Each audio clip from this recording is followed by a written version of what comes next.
Welcome back. This is Bonita Creek RC, and today we're going to look at my first RC car I got. This is a Redcat SUMO.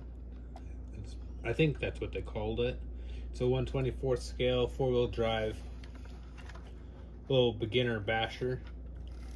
And then this was my dad's. This is a truggy version, but it doesn't really work anymore. Like it kind of works. You can see, like, I can't really steer it. Whenever I do the throttle, it steers to the left.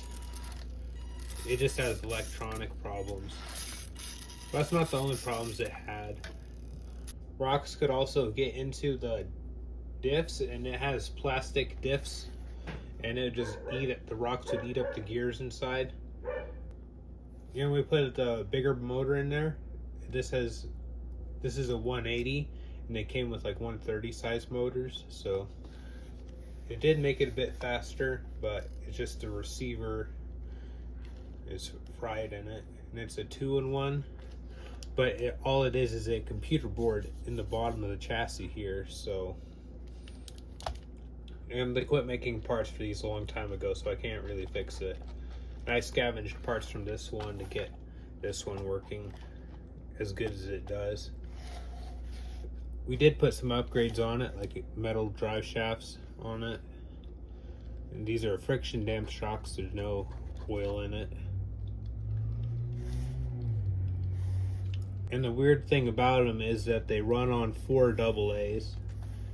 And I think they had like a 10-minute run time. So we got rechargeable AA's for them. I had fun with them. They were pretty good when they worked. It's just I can't find parts for them anymore. Kind of funny, but the tires aren't even glued to the wheels. So we had to get some replacement tires because the tires just kind of stretched and they wouldn't stay on the rims anymore. But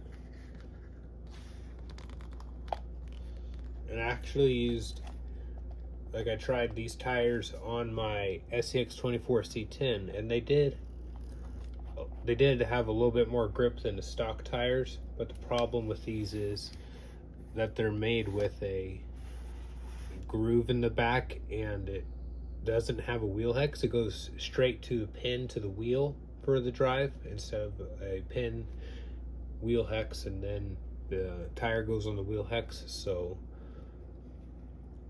it's not really that compatible at all. What I had to do is I took the screws out that retain the outer bearing because these were hitting it, and I took off the wheel hex, and then I could put it on here, but then the whole axle shaft would come out, so it doesn't really work. Yeah, these were pretty fun when they worked, and considering that they're 12 years old, these were pretty good for back then. The AA's were just really heavy for it.